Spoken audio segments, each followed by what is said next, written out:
$887 million, the potential value of Warner Brothers Discovery CEO David Zaslav's golden parachute after the company's sale to Paramount Skydance. 7,480 is the number of registered nurses that could be hired for a year with the $1 billion in taxpayer funds Republicans are proposing to use for Trump's White House ballroom. And there are so many different kinds of people. Many of us can be quite sensitive, which is not a negative thing in and of itself. However, we do need to protect ourselves from ignorant or insensitive people. The ideal thing is to be well respected. Trump wants the whole world to respect him, but not give any respect the other way. Clearly, that is not creating a working system, but a dysfunctional one. The subtle way of trying to have levels of mutual respect is not easy, but can actually be very super sensitive. Considering how very sensitive things can be is more helpful than trying to desensitize everything, which really makes no sense at all and is absurdly stupid. Homophobia can make guys a bit too aggressive and cruel-minded. I do admit I tend to prefer a heteronormative standard approach to the whole society because it is an obvious majority. There can be no advantage that I can see to letting people wander or stray with weak morals. The Christian church history has been very largely pressing on with a firmly heteronormative system without too much apology for a couple of thousand years. These present times have been weird in a number of ways when it comes to allowing minority groups to get some influence in society. Mostly, there needs to be a very careful documentation of actual serious experiences. With all the media that is being pushed, most often for a profit motivation, there's clearly strong rationale for staying abreast of all phenomena that may closely trespass anywhere near to one's own personal existence. According to the Lord's Prayer, we say, "Forgive those who trespass against us." But in today's world, that can be a big ask. It does not really help to be seen as someone who easily forgives deliberate trespasses. It's better to have a no trespass policy and try to insist strongly on such a policy because it will encourage an ultimately wiser result overall. It is entirely possible and absolutely preferable that people do not deliberately engage in aggressive conflict, especially not all the time. Therefore, rules being strictly enforced will certainly have more of a highly logical improvement over any lax standard where absurdly uncontrolled threats or menace are inexplicably allowed to flourish. I had to hold my strong position when it came to problems of people insisting on their need for dubious strong drugs, which I and many other people think are rather more deleterious than what those people who use them want to say or admit. Certainly, I don't want people enjoying drug pleasures on my money.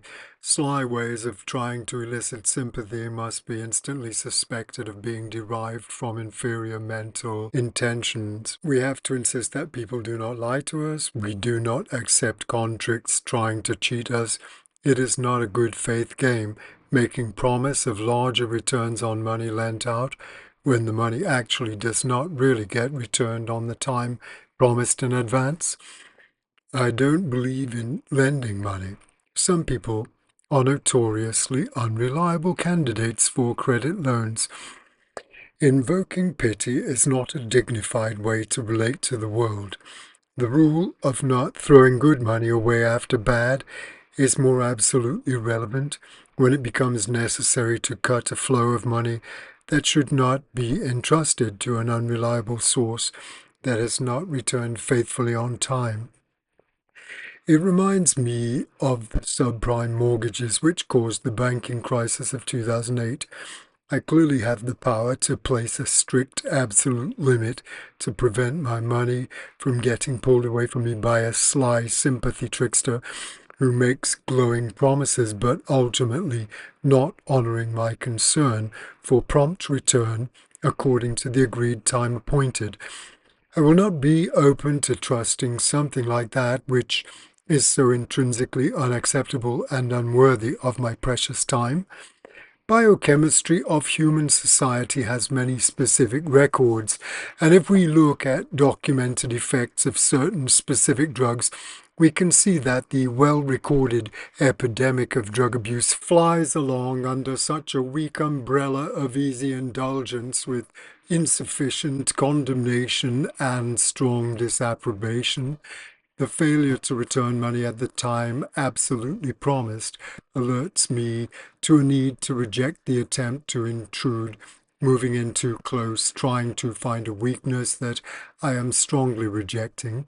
There is so much need to protect qualities carefully honed in my vicinity because there can be no tolerance for inferior motivations which would drag things down. Drug abusers are definitely not like wine enthusiasts. I do not want to have outstanding money loaned out on a promise of return. I am still expecting the return of my money, which I involuntarily lent out. I do not allow myself to give in to anything which is known to have negative profiles or reputation. Each person is obligated to carry their own personal burden. I have no obligation to help to carry anyone else's burden. There are a number of people here who are not taking smart, good care of themselves and seem oblivious to the idea that they are making themselves a tremendous burden to society. Of course, it is veterans here who are abusing the pernicious drugs most probably likely to render the excuse of so-called PTSD, post-traumatic stress disorder.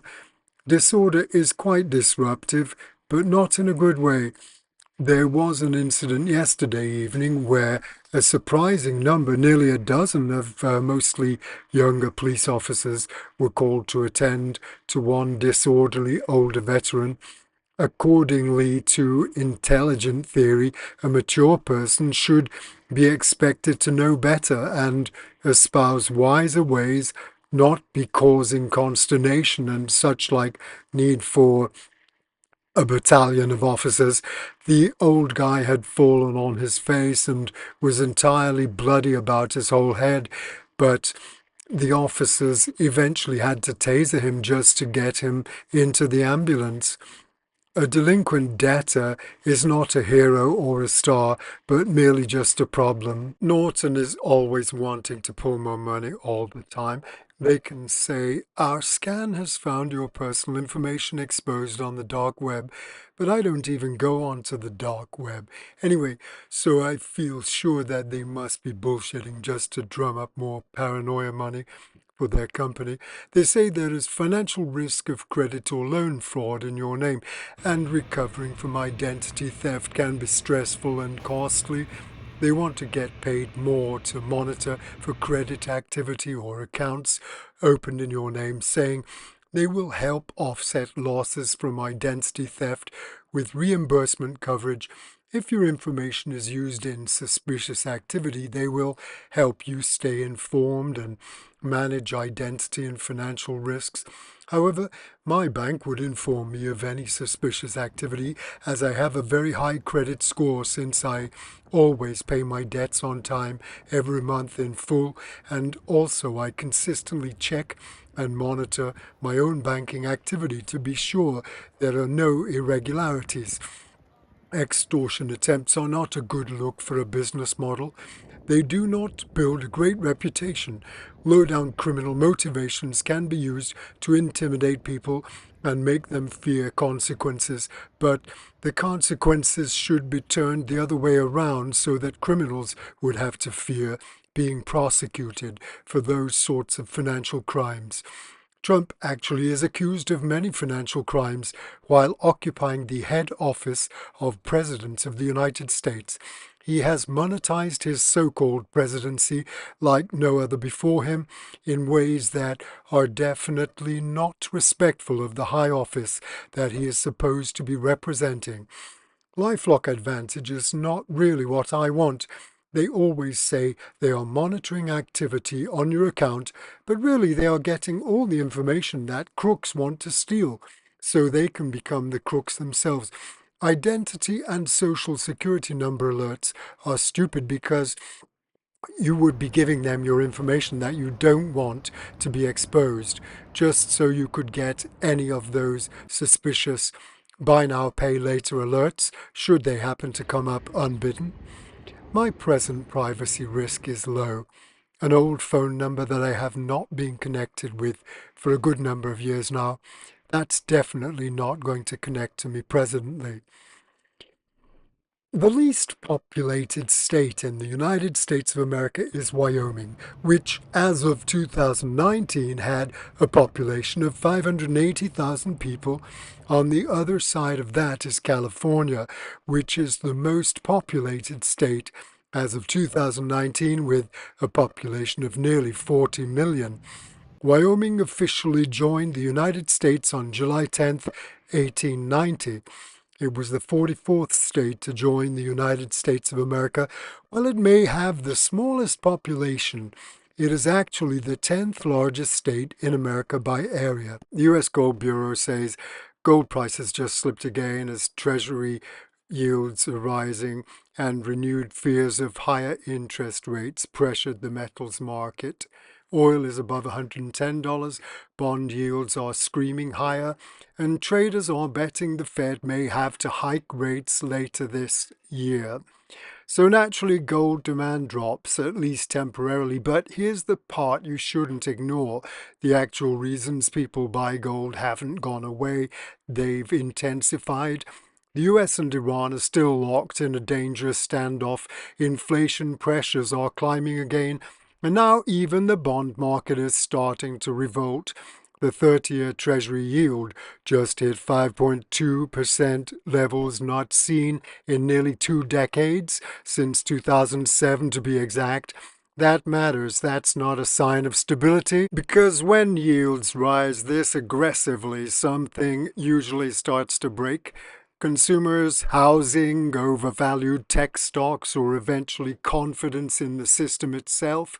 Even the World Gold Council noted this week that markets are entering a period where stagflation risks may resurface, which is historically one of gold's strongest environments.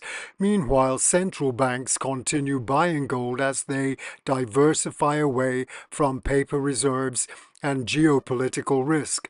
So yes, gold is pulling back, but it's not because the world suddenly became safe. It's because markets still believe the Fed can control inflation without breaking growth, debt markets, or the consumer. That's a very optimistic bet, maybe too optimistic. If history is any guide, confidence like that usually doesn't last. I'm showing some pictures from 5 years ago, looking back at manifestations of springtime from my snapshots at the end of May.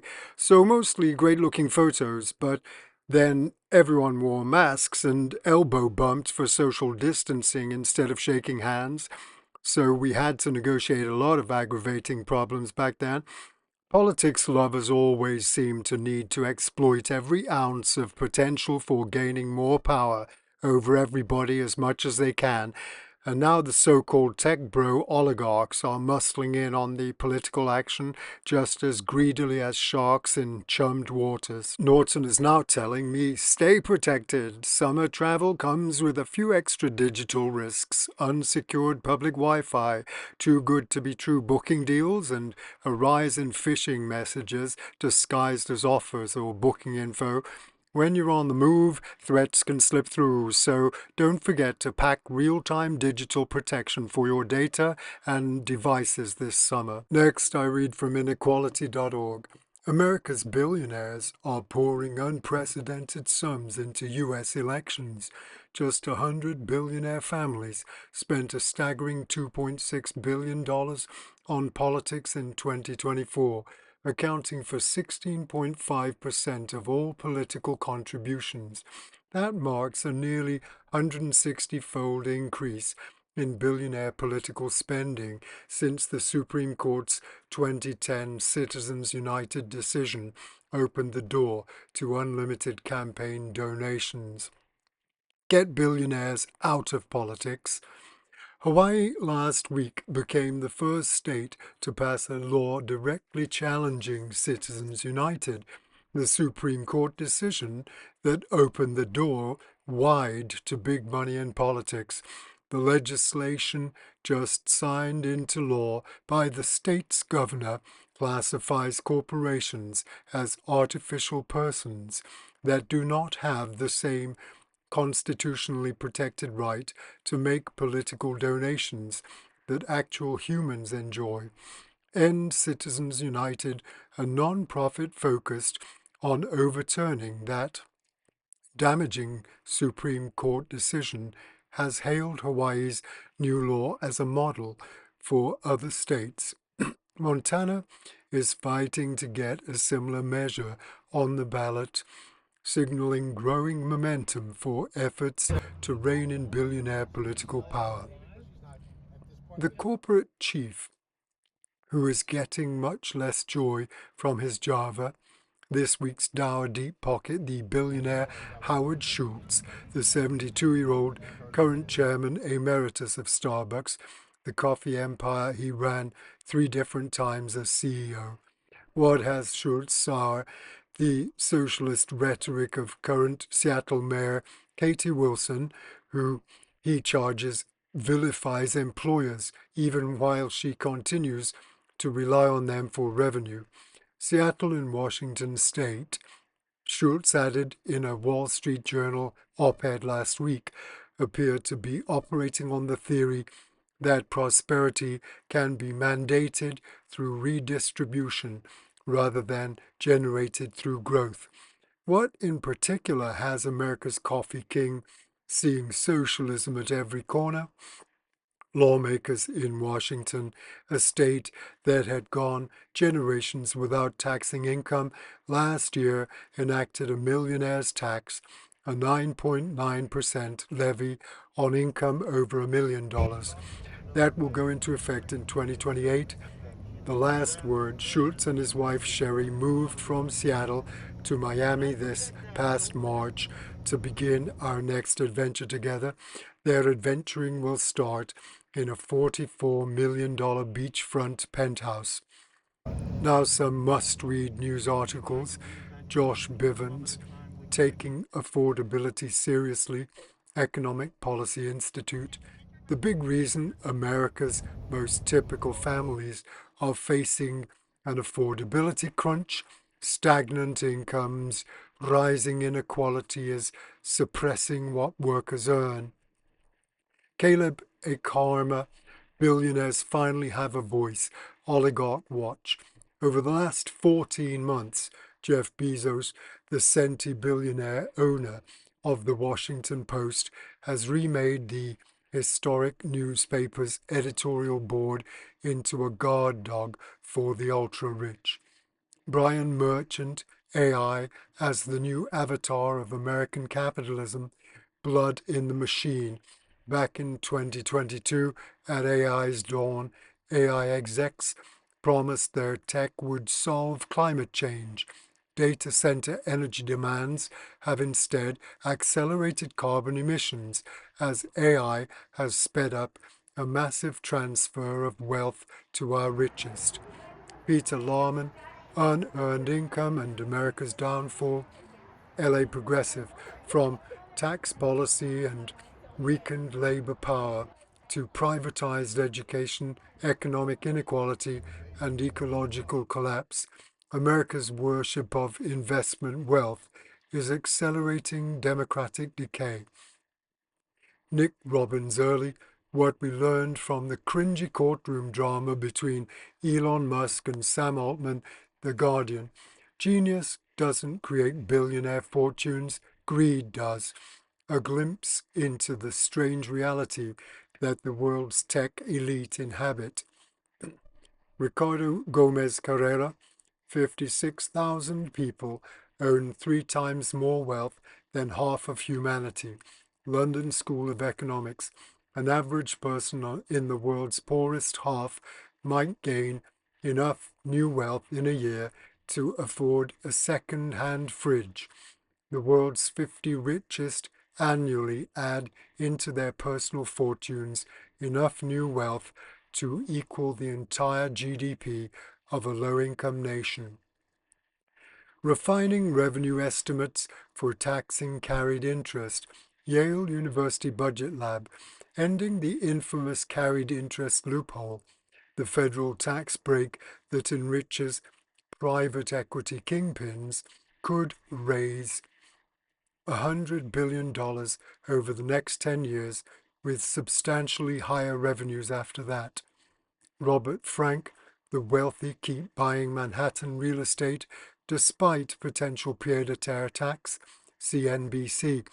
The wealthy will flee New York, their fanboys insist, if the annual pied-à-terre tax on luxury properties that New York's governor and mayor are pushing becomes law. But sales of high-priced luxury properties in New York City are actually rising amid that fevered fanboy insistence.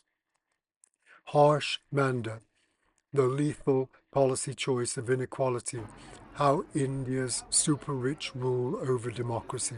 The Wire, between 2019 and 2025, the combined wealth of India's billionaires nearly tripled. Next, I'm going to read from Gold Silver. Kevin Warsh was confirmed as the 17th chair of the Federal Reserve last week, officially taking over from Jerome Powell, arriving with a bold agenda to shrink the balance sheet, normalize monetary policy, and restore the Fed's credibility.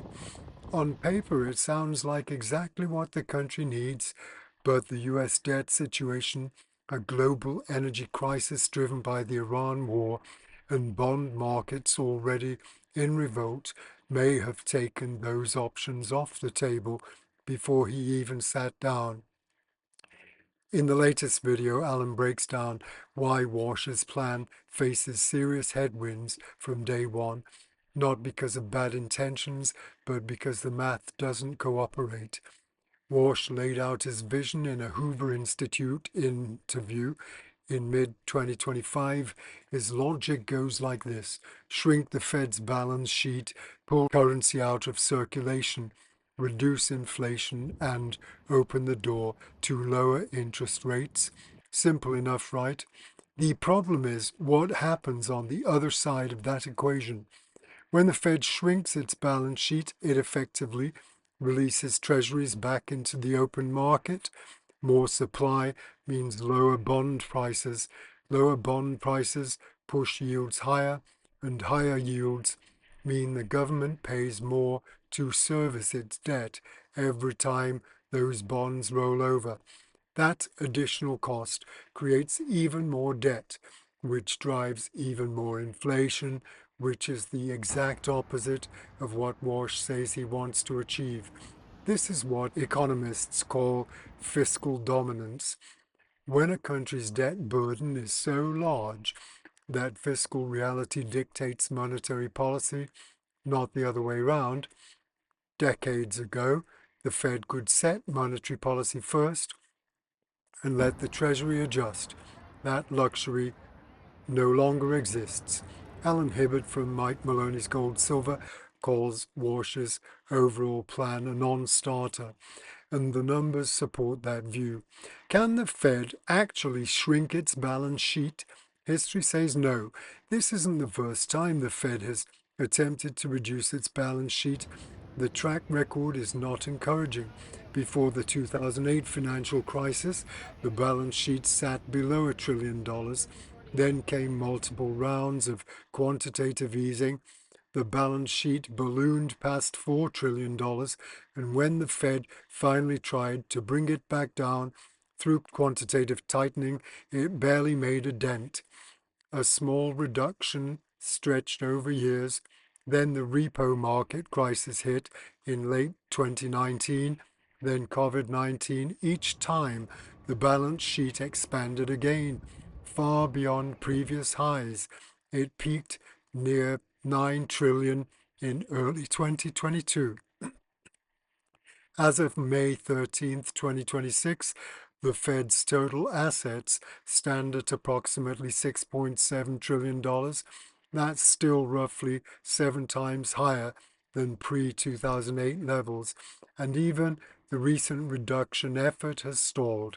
The balance sheet grew by $19 billion in just the most recent week, according to the Fed's own H41 report.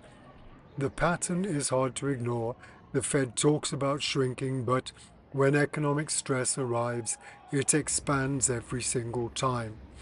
Why are global bond yields rising in 2026? The bond market isn't waiting around for Walsh to act. It's already making its own judgment. The UK's 30-year government bond yield surged to 5.78% in early May 2026, its highest level since 1998. Bloomberg reported that the sell-off swept across all maturities, with 10-year notes topping 5.10%, and it's not just the UK. Bond markets across three continents, the US, the UK, and Japan, are under pressure simultaneously.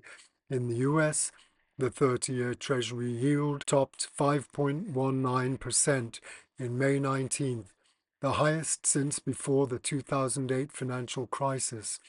The driving force behind all of this is the 2026 Iran war and the disruption to the Strait of Hormuz. The International Energy Agency has called it the largest supply disruption in the history of the global oil market. Brent crude surged past $114 per barrel in early May. The Dallas Fed estimated that the strait closure alone could raise oil prices to $98 per barrel and cut global GDP growth by 2.9 percentage points in the second quarter of 2026. When you combine that energy shock with the compounding effect of sovereign debt and deficit problems across major economies, the result is a global inflationary snowball. No central bank chair, no matter how skilled, can easily stop it. Will the Fed raise interest rates in 2026? Walsh wants lower rates. The market disagrees.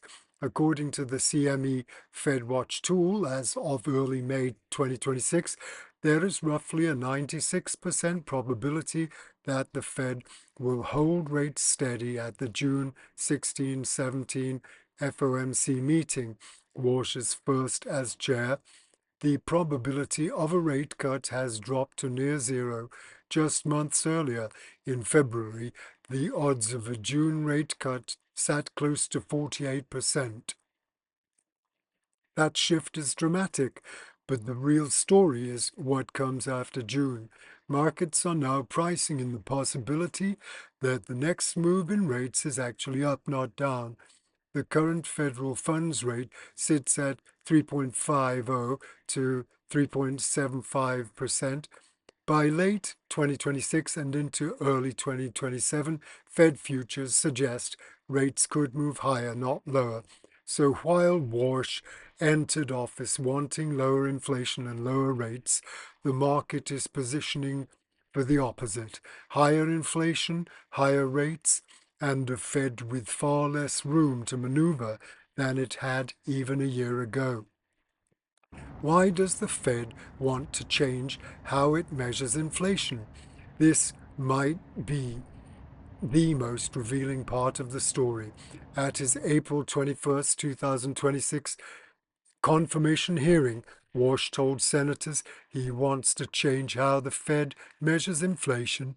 The Fed has used core PCE, which excludes food and energy prices, as its preferred gauge since 2000.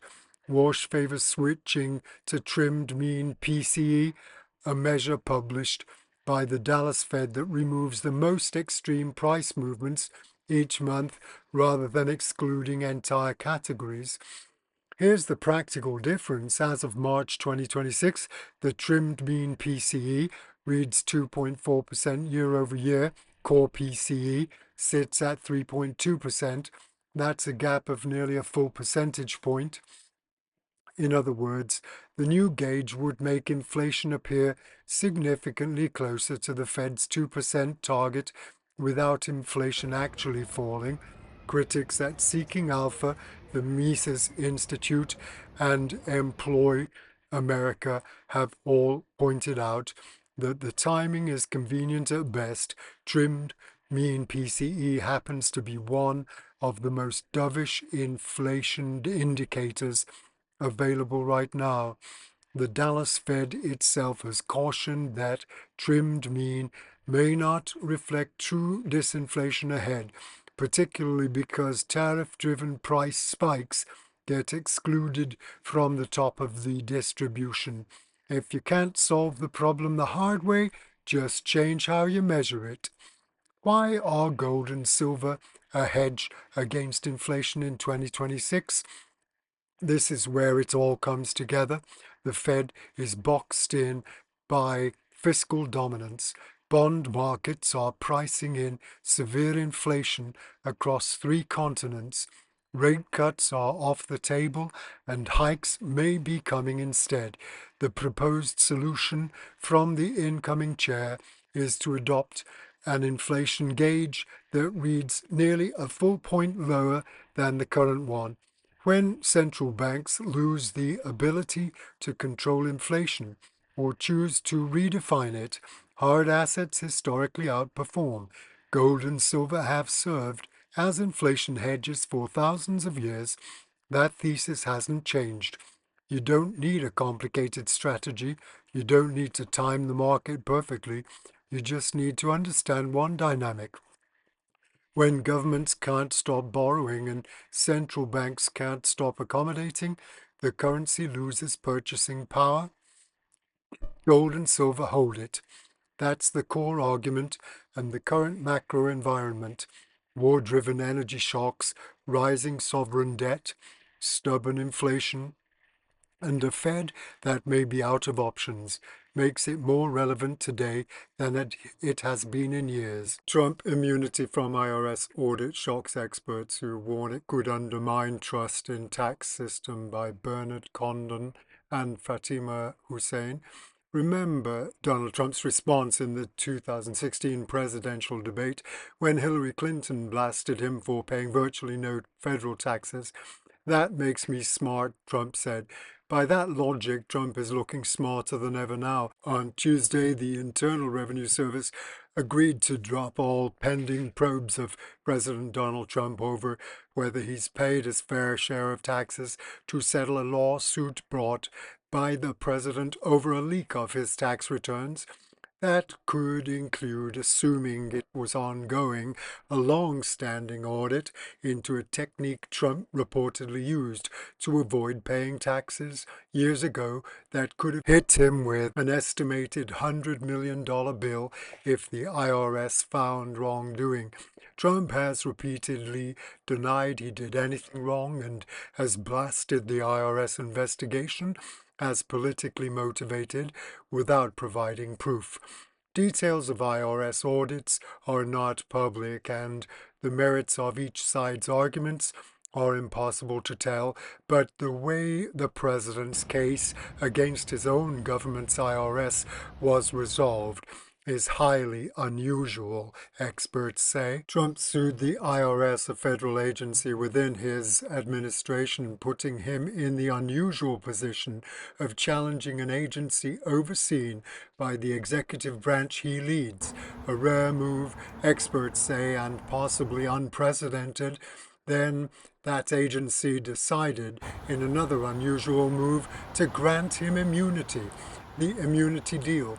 Under the settlement to resolve Trump's $10 billion lawsuit over the 2018 leak of his tax returns to the New York Times, the U.S. is forever barred and precluded from examining or prosecuting Trump, his sons, and the Trump Organization's current tax filings, according to a one-page document released Tuesday that was quietly added to an original settlement establishing a $1.8 billion fund to compensate people whom Trump thinks were improperly investigated by the government.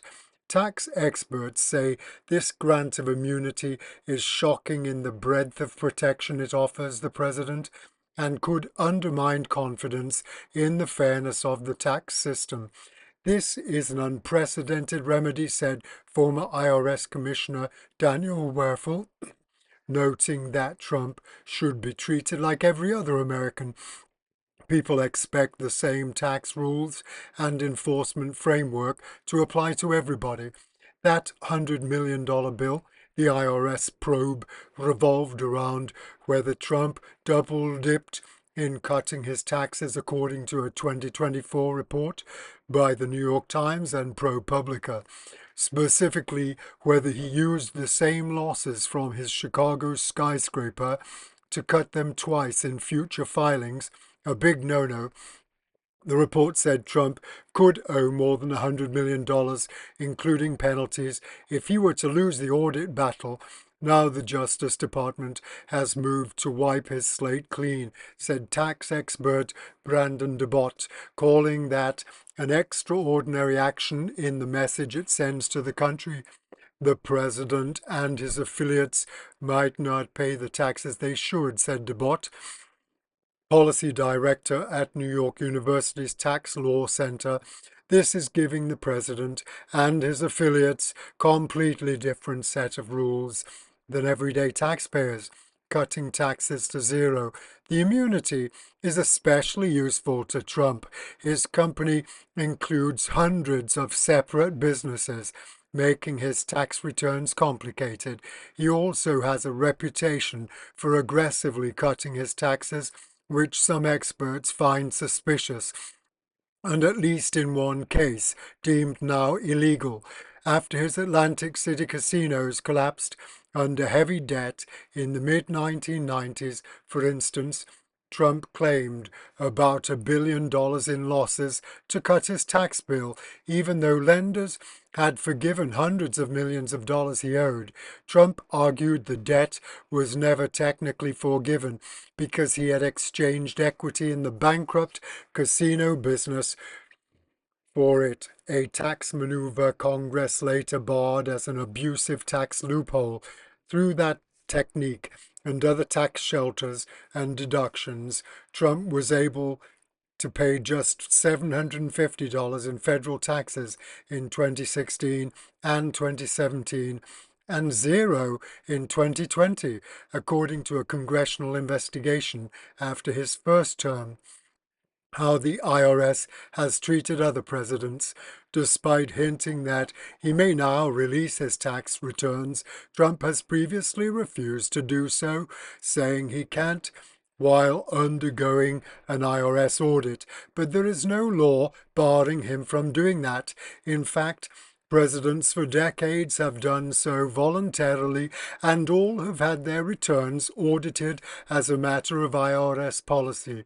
That policy began in the late 1970s in a post-Watergate crackdown on presidential abuses after Richard Nixon was found to have claimed dubious deductions, including a donation of his personal papers that led to big underpayments. 1 year while president, he paid only hundreds of dollars. When asked about his tax maneuvers, Nixon famously retorted, "I am not a crook." He later agreed to the IRS findings and paid hundreds of thousands of dollars in back taxes. Court challenges Trump's settlement with the IRS refers only to existing audits, not future examinations, so the president and his family are not off the hook for any alleged abuses in future tax returns. Parts of the settlement are being challenged in court. The compensation fund is being attacked by police officers who helped defend the U.S. Capitol from Trump's supporters on January the 6th, 2021. They have sued to block anyone, including the rioters, from receiving payouts. Some law experts expect the tax immunity will be challenged in court too. This is the president trying to play every role in the system, acting as plaintiff, defendant, and his own judge and jury to extract extraordinary windfalls, said New York University's DeBott, adding that giving broad immunity stretches beyond what DOJ actually has authority to do.